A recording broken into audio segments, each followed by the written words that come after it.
When you talk to our customers, because we are very intentional in the programs and the schools that we support in ensuring that we understand the outcomes of these programs and how the students are going to do, so we can first ensure the ability to pay.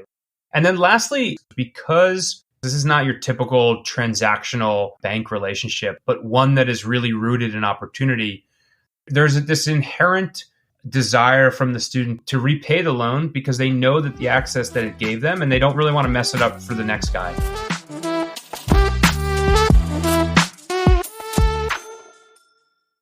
My first proper job, so excluding the strange ones I took on for beer money in my student days, some of which were strange, like really strange, like accidentally helping to advertise an escort agency's Valentine's Day special strange. But no, excluding those. My first job was in a joint venture Capital One had started with a South African bank. My assigned role was to act as the understudy of Ryan Steele, a young rising star who was building the bank's first ever properly data-driven fraud defenses on the Amex portfolio. And I learned a lot from Ryan, so I was a little disappointed when, a couple of years later, he upped sticks and headed to Paris to do his MBA at INSEAD. It turns out, though, that he wasn't just a rising star in the world of South African banking. While at INSEAD, he joined two classmates, Cameron Stevens and Miha Zerko, to found Prodigy Finance, a specialist peer-to-peer financing vehicle where INSEAD alumni could fund loans to future INSEAD students using their enhanced future earning prospects as collateral, essentially. Prodigy has grown tremendously from those early days, and Ryan has left now for new challenges. But the idea of lending against the future value unlocked by a top-class education is one that has always intrigued me. So today I'm speaking to Joel Frisch, Head of Global Acquisition at Prodigy Finance, to find out more. Welcome to How to Lend Money to Strangers with Brendan LaGrange.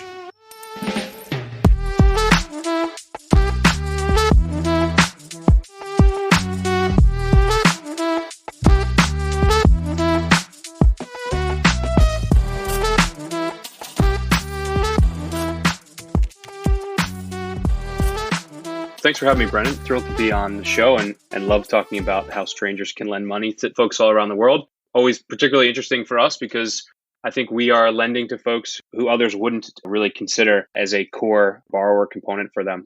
My background prior to Prodigy Finance started very traditionally on Wall Street after working in a variety of sales and trading roles, working a little bit in our private wealth, private banking space. Actually took a little bit of a right turn and went and built a software company in the employee management space. I think it really gave me a little bit more perspective on appreciating user experience, which added to some of my prior skill sets. And actually, it was building that company that I got connected with the concept of providing financing for the underserved. We had been building out our engineering team and had actually hired two recent grads of universities in Philadelphia area, Penn and Drexel. And these two individuals happened to be international students. And so they themselves had found big challenges in how they were going to fund their studies. As one individual had come from India and the other individual had come from Nigeria. And in talking to these two guys, came to find out the either extremely egregious terms that they had entered into on the funding or what they had gone through as far as begging others to co-sign for them. And I just found it to be fascinating because I saw the talent level of these individuals. I knew what their future potential was, even just with our company. And I realized that someone had to have been trying to solve this problem. At the time, this was just when a lot of lenders and neo providers in the US were popping up to give folks alternatives, but I really didn't find anybody on an international level until I came across a young nascent brand in Prodigy Finance based in the UK with the big presence in South Africa because our founder, Cameron Stevens, is South African, and just reached out to understand what they were doing and came to learn that Cameron Stevens, who had attended INSEAD and himself encountered some challenges with putting together how he was going to pay for school and has that classic story of going to the bank and saying, hey, will you help me with a loan for school? And they said, sure, no problem. Go ahead and put the same amount of money into the bank as collateral and we'll give you a loan based on that. And he's like, well, if I had that money, I wouldn't be coming to the bank for help with financing. And then once he ultimately got to school the following year, found that not only was his story pretty common amongst others, but there was a considerable amount of students who had applied to school that actually couldn't even consider attending because they didn't have an ability to put the funding together. And so it really just resonated with me and what they were trying to do at the time. They were just supporting a few European business schools and really trying to prove out the model. And so I jumped at the chance to help them. And this is back in late 2014, early 2015. And from those early days of helping a handful of top European business schools, we have now expanded to support over 850 schools globally, large concentrations of schools in Western Europe, Canada, and the US. We support postgraduate programs primarily across business, engineering, science, health sciences, law, and policy, and provide students with access to over 4,000 courses. These are going to be anything from, a 1 year, 1.5 year, 2 year postgraduate or master's degree, where they're really using the program as a stepping stone to either make a pivot in their career, for access in toward a greater role in their field. And it's been an incredible journey as we've been able to support about 25,000 students and have lent out over $1.3 billion. I think we're just getting started. If I think back to my economics classes at university, when we looked at the government scale, we'd talk about if you build new roads, you're going to borrow now, you're going to pay it back in the future, but in the future you're going to be earning money off those. So that's good borrowing. And if you're going to borrow for consumption, that was not great borrowing. Maybe at best it was neutral depending on the project. And if we scale that down to the consumer side, a mortgage helps people build wealth, but often it's questionable about whether it's valuable to borrow for certain types of quick consumption. And student loans had sat in the middle. In general, a positive thing, but depending on what the quality of the course, the quality of the school, there were certainly people that were getting caught up with big student debt and actually not really having an upside to that. But what you're doing with top quality schools, top quality students, you have to stand behind that education is adding value to their future.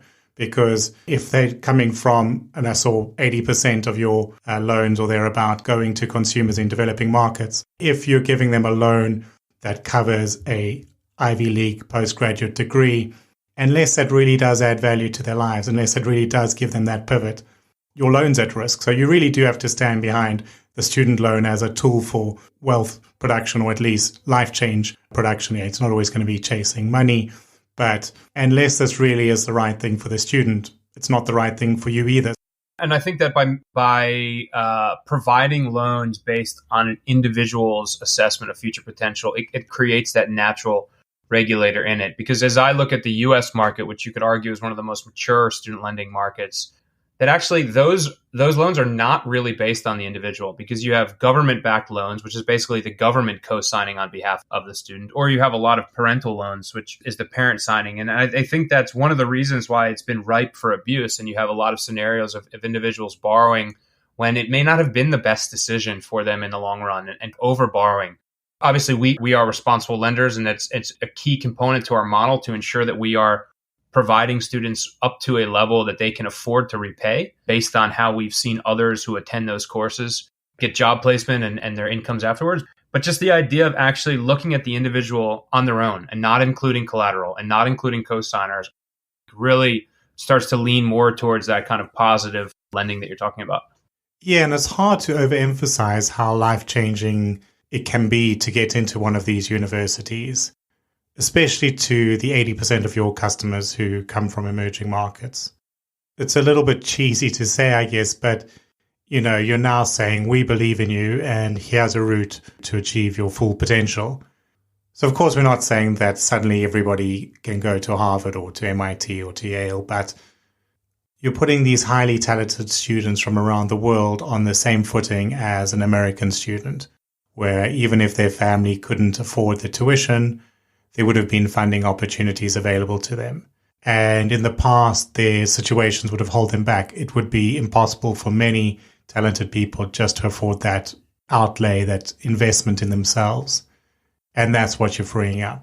I agree. And I think the reality is that there are 5.5 million international students in the world. There are 1.5 million postgraduate international students in the world. But there is a huge component of the population that is not even considering trying to go for higher ed because they don't think that there's any way that they could actually afford to pay for it. And I think that one of the challenges in lending money to strangers, if you will, is educating the market that there is access to this type of finance. And so I think for us particularly, when I think about the impact that we're having, absolutely to your point, the majority, over 80% of our customers are coming from emerging markets all over the world. But I still think we are just scratching the surface in educating the market that there isn't even an option out there for you. And so even kind of embarking on this journey for higher education, and depending on the country and the culture, some of that comes down to educating the students. Some of it comes down to educating parents and families. Some of that can be accomplished through working with undergraduate local schools within these countries, partners and platforms that these students are already engaging with within their home country. That's the big focus, is how do you really spread the word so that an individual who is sitting in their room in the middle of Lima can think about like, hey, you know what, I am going to try to go study abroad because like if I can get in, then there are people who can help me get to school. Yeah, I think the sort of the downside of funding such a big idea. Yeah, I'm going to go and study at Harvard or MIT. It's such an audacious concept that people don't even think about looking at, is there a student loan? You're listening to How to Lend Money to Strangers with Brendan LaGrange. If you're enjoying it, now is a great time to hit that little plus button to subscribe. Let's get back to the show. You have this very high quality group of borrowers. You could call them prime. Some would argue they're even super prime when you're looking at their placement post-school. And they're stuck in the middle because you have home banks who are very risk averse to give loans to an individual to leave the country. And you have host country or, the school country banks who don't really have a model to assess new residents with no credit. I mean, you've had some incredible guests on the show of other companies like Nova Credit who are trying to help banks look at this, but there really isn't an established framework for like, how do you assess Brendan who just showed up, so that they haven't proven themselves yet, but we know that once they do, they're going to be incredible borrowers. I think there's also just a logistical headache where, well, where's your student visa? Because I can't give you a loan until I see your student visa. But I can't get a student visa until I'm accepted. And I won't be accepted until I've paid. And I can't pay until I get the student loan. So you get that Kafkaesque runaround. Most lenders are just going to say, it's not worth it. For me, I get 2 a year who apply and all the things I have to do. I think a lender would just say it's not worth my trouble. Whereas when you take it from the approach of let's find a solution for these individuals and build a global business, which I think is also worth maybe diving in here. I was working in collections ages ago. At the time, we even struggled to do collections using outsourced call centers because as soon as a customer heard an accent and thought, well, this call center person who's phoning me to collect the money is abroad, collection rates dropped. Come and fetch it. I've got the money here on my table at home. Come and fetch it. Even though the bank and the borrower were both in the same country, because they heard that the person phoning them was outside, they wouldn't really be bothered. Now you've got the real problem that you're in one country, your borrower might be in a second country, and they might be studying in a third country. How do you approach those logistics that you keep an entirely global view? We have students coming from about 125 countries. And so with regard to things like document verification, there are certainly challenges that we've had to go through and ensure that we can review the appropriate documents. I think that some of that has gotten easier over the years, being able to tie in directly with things like credit bureaus, working with vendors and solutions who can do things like document checks, bank statement reviews. But there still is iterative process of making sure that we can do that for all of the countries of origin.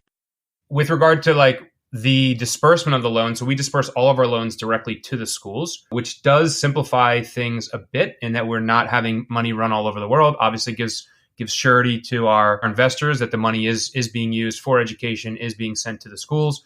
Our loans could be a combination of tuition and living costs, but all of that is sent to the schools. Particularly schools in the US have a very established process for receiving funds up to cost of attendance and then crediting back to the student for a surplus above tuition that the student can use for living expenses. Now, once the student has graduated and comes up on repayment, which is 6 months after graduation, our servicing of the loan is a combination, yes, of service in the US, but depending on where the student is living, primarily serviced out of the UK. And we've done a couple things. So we have certainly spent a lot of time building a global enforcement model that takes advantage of some legal arrangements between countries to uphold decisions and enforcement. But I also think it starts to come down to a few key components of our model. Number one is the creditworthiness of our customer. We are very intentional in the programs and the schools that we support in ensuring that we understand the outcomes of these programs and how the students are going to do, so we can first ensure the ability to pay, right? Because if you think about repayment, you're talking about ability and desire. So I think for us, first is that screening on ability. The second is looking through on that concept of desire. We have built a pretty robust probability of default model that we do implement in the beginning of our application process to can give us a real sturdy risk screening. We have a predictive scorecard that we've built over the last 14 years. That's a combination of internal, external data, repayment data from all the various vintages since 2007 that allows us to identify what are the most impactful variables of a student's application as far as where they're going to, the type of program, how other students have done. And then lastly, there's certainly a bit of social pressure built into our model. And it's really natural. It's not necessarily something that we've created. But I think when you talk to our customers, because this really is a pretty unique relationship that they have with us. This is not your typical transactional bank relationship, but one that is really rooted in opportunity. There's this inherent desire from the student to repay the loan because they know that the access that it gave them, and they don't really want to mess it up for the next guy. We have incredible organic growth every year, and that's because our borrowers share their experience with the future students. And if you go into many of the countries and cultures that we support, there's a very strong connection to their seniors or their elders. And that's where lots of aspiring students, or what we call kind of explorers, are looking to get information. And so because it's this very tight community, this idea of the importance of repaying your loan really does help drive a lot of that behavior. I went back and looked at some of the early discussions, and it seems like the initial model of Prodigy was built around this idea of INSEAD alumni funding future INSEAD students, where it had that helping hand ethos built right into it. And you've expanded obviously now 850 schools, so well beyond INSEAD. But it's good to hear that that ethos is built in, and I guess to some extent is a natural part of the alumni process. Some of it's self-serving in that your career is only as good as your reputation, so it is built in to that as well. But there is, beyond just that, that is still a core part of the Prodigy mindset and model, that it is still about helping the next person follow your path to success. Firstly, to your point of it being a community, we absolutely embrace that. That's how we identify our new customers and kind of how we approach our existing customers. And then I do think that it is a very mission-oriented business. And I think if you talk to any of the team members or employees that we have at Prodigy, that's what drives them. Yes, we are trying to build a borderless credit platform, but the key is that it's unleashing this emerging potential all over the globe just by providing this access to the power of education. I mean, you talked about it before. The hardest part is that individual who's trying to get into that top school, who's trying to get into that program for computer science or marine biology because of what they want to do and bring to the world and their communities. We're just trying to act as a catalyst, a connector to actually make that happen. And I think that's been validated in the market by looking at some of the folks who have participated alongside us. If you look at impact investors who have joined, we've done some work over the years with large banks, impact investors, developmental financial institutions, big monumental transaction for us with the US's developmental financial institution, which is called the DFC. And even more recently, looking at large scale asset managers that do care about impact, like the Canadian Pension Plan, which just joined us recently, that everyone that we're trying to surround Prodigy really understands the mission of the business and sees that this is quite an interesting product that, of course, offers a financial return, but really offers impact. The product really fits it, as we said at the start, but it's grown from, a fairly idealistic model to this massive business. And it's great to see that that is still inherent. I think many MBA projects that get this big can lose sight, once it gets the funding, and you could scale it up to do every university and every course in the world, and you would lose that link about really, could somebody pay this back, or could they pay it back comfortably after doing this course? And it almost feels to me that there's a spin-off business, and I don't know if you monitor it, but you must have some of the best data on actual school impacts and course impacts. I know when I did my MBA, they used to, in their marketing, talk about the average increase in salary But it was based on a little survey they sent to each of us by email that said, what did you earn before and what did you earn after? And I'm sure it's helpful, but it was so vague, whereas you've got to get some skin in the game there to actually, is this adding value beyond the tuition fee? It's something we talk about all the time of the true ROI of programs. I think that there's probably kind of a sensitive crossover point of why students are going for education, and we don't want to just be guiding students just towards the highest ROI. But I do think there's an opportunity for us to create our own benchmark of saying like, hey, these are really the best programs that you should be looking at if you're interested in, civil engineering, to help guide students so that it's in their best interest. So obviously baked into the product is this idea that you're helping somebody get from country A, usually a developing country, into country B, usually a developed country. And that's sort of the core part of the business. We've just been through, call it 2 years now, of COVID lockdowns when particularly getting from a developing country into a developed country would have been really difficult. Do you want to talk about what you saw happening in the COVID, sort of the worst of the COVID lockdown years, and what you're seeing now? How's that education market changed for international students? Yeah, so as March 2020 came upon us, I think being at the intersection of global mobility and credit markets is probably the last place that anyone would want to wish upon their neighbor. And I think that was really the big question for us, is what was going to happen to students? Were they still going to attend school? Were they going to try to attend school? What was going to happen to kind of higher education? And then, what was going to happen to global credit markets?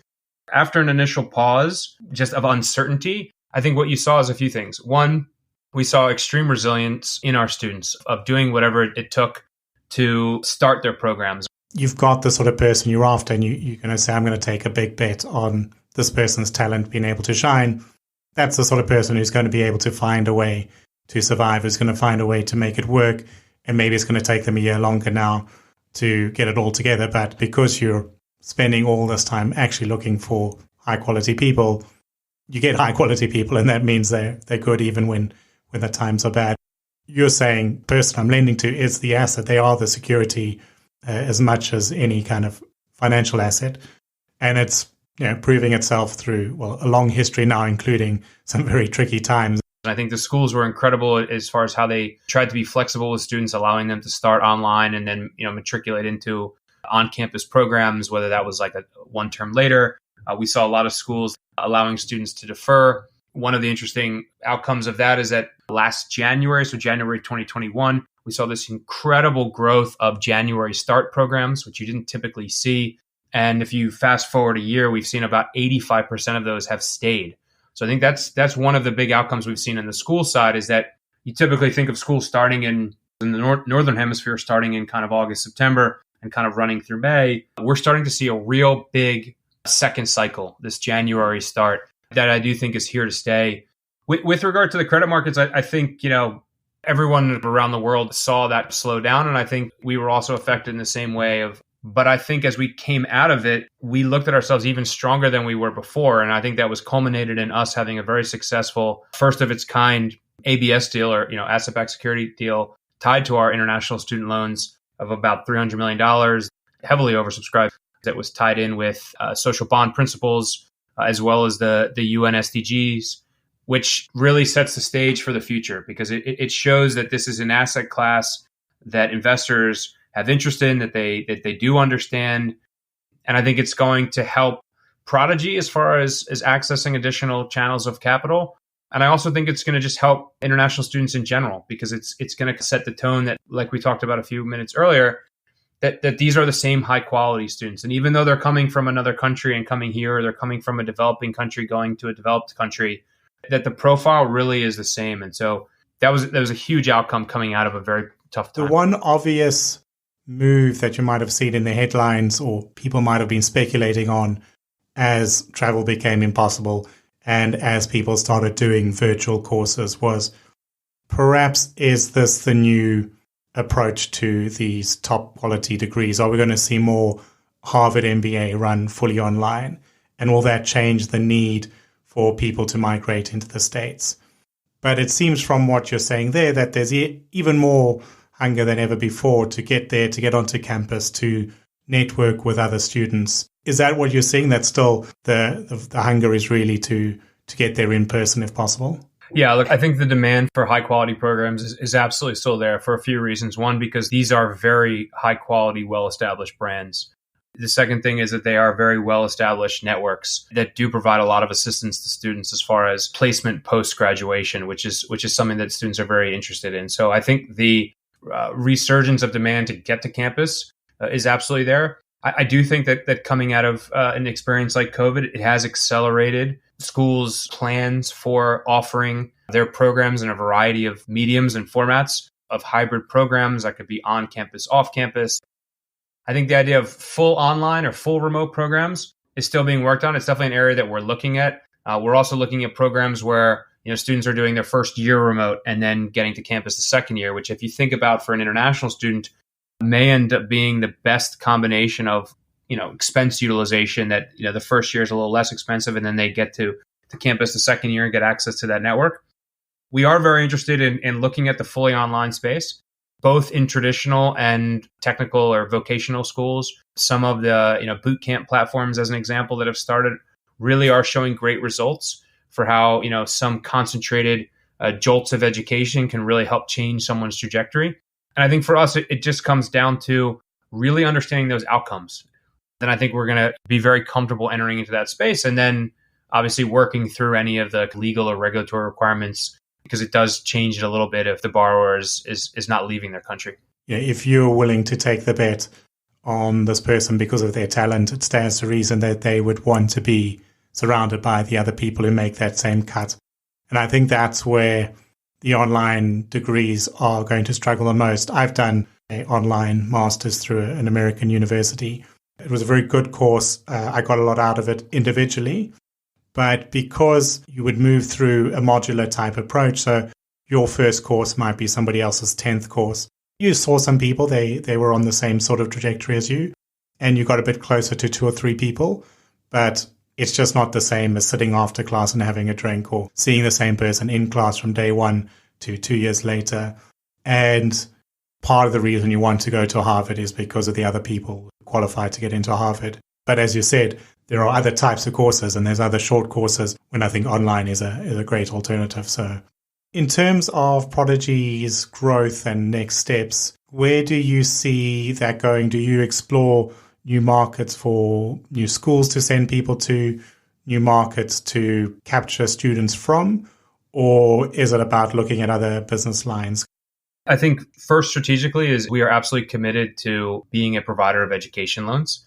I think we also look across the macro environment and see the growth of the population. So if I said before that we have about 5 million international students studying abroad, looking at estimates of that growing to about 8 million students across the next kind of 10, 15 years based on growth of middle class and the expected movement into tertiary education. That is super exciting as you see that access. And we certainly see that on regional levels. China and some parts of Latin America that, students away from big cities are looking to study abroad. We are certainly looking to expand our support of host countries. So as I mentioned before, a majority of our students are headed to the US, with a good amount going to Canada and Europe. Lots of opportunities for us to expand within Canada. Lots of opportunities to expand within countries like the UK, France, Germany. We are going to be looking to expand in a country like Australia, which is a huge destination for international students all over the world, but particularly students coming from Southeast Asia. I also think that there's an opportunity for us to focus on really understanding where the student demand is headed. And so being intimately aware of where students from Mexico who are looking to study abroad are going and making sure that we are there and we're supporting those programs. But those will really be the main drivers. And then I think, like we were saying a little bit earlier, of looking at slightly different formats of the programs. So as the world continues to offer more connectivity online, how can we be aligning with schools to go after those programs? So a lot of room to run, even in this near-term strategy. Yeah, well, good luck for that. As I said right at the start, I really like these business models where the lending is clearly for an investment. Yeah, often that investment is a physical investment like a mortgage, but yeah, a human investment, I think, is an even clearer benefit for society. So I look forward to seeing how big Prodigy can grow. And thank you again for your time. Thank you. I really appreciate that. And thank you for listening. And not just to this episode, but to the first season of How to Lend Money to Strangers, which will wrap up next week. I like to think the show has grown a lot already, but I have some interviews lined up that'll take season 2 to a whole new level. Make sure you've subscribed so you don't miss it. And if this topic was of particular interest to you, I spoke to Craig Smith, founder of Just Lend, in episode 9, discussing how borrowing from friends and family could be another route to funding these sorts of studies. And in episode 11, I spoke to Misha Esipov, co-founder of Nova Credit, about how they're helping immigrants to borrow once they've already landed in the US. You may find those interesting too. How to Lend Money to Strangers is written, hosted and edited by myself, Brendan Lagrange, and recorded outside the actually not that rainy city of Maidstone, England. The theme tune and show music is by I Am Wake, and you can find show notes, written transcripts, more in-depth articles, and details on how to book me for speaking engagements at www.howtolendmoneytostrangers.show. I'll see you again next Thursday.